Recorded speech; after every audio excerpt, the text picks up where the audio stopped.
Samedi 18 avril 2020, il est 8h45 heure de Lubumbashi. C'est l'arrivée à Kanyaka péage, situé à 25 km de la ville première, du vice-gouverneur du Haut-Katanga, Jean-Claude Kamfwa Kimimba.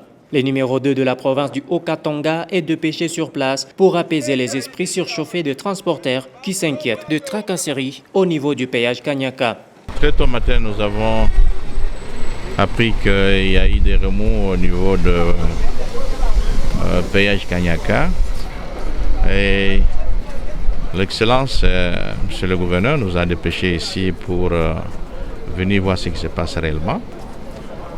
Après échange avec les transporteurs, ils ont soulevé le cas de revoir le taux pour ce qui concerne le pont bascule, parce qu'il est établi que lorsque quelqu'un dépasse le poids, afin de décourager ce genre de choses, on le fait payer.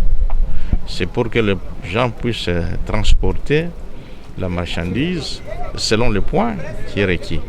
Alors quand ils vont au-delà, ils sont pénalisés. C'est une sorte de pénalité afin de décourager qu'ils puissent aller au-delà. Parce qu'avec ça, la route s'abîme rapidement.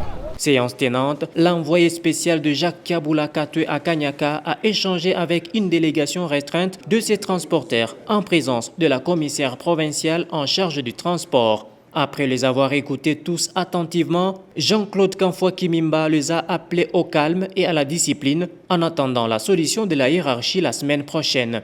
Nous leur avons conseillé qu'ils puissent saisir leur syndicat et le syndicat va nous saisir afin que nous puissions voir dans quelle mesure nous pouvons trouver une solution à leur desiderata. Et ils ont compris, ils vont attendre jusqu'à la semaine prochaine pour voir ce que nous allons donner comme solution. Signalons qu'au-delà du problème lié au tonnage calculé sur le pont bascule, les transporteurs ont plaidé pour la réhabilitation de la route Lubumbashi-Kasumbalesa en état de détérioration. Doléance prise en compte par le vice-gouverneur Jean-Claude Kamfwa Kimimba avant de regagner Lubumbashi.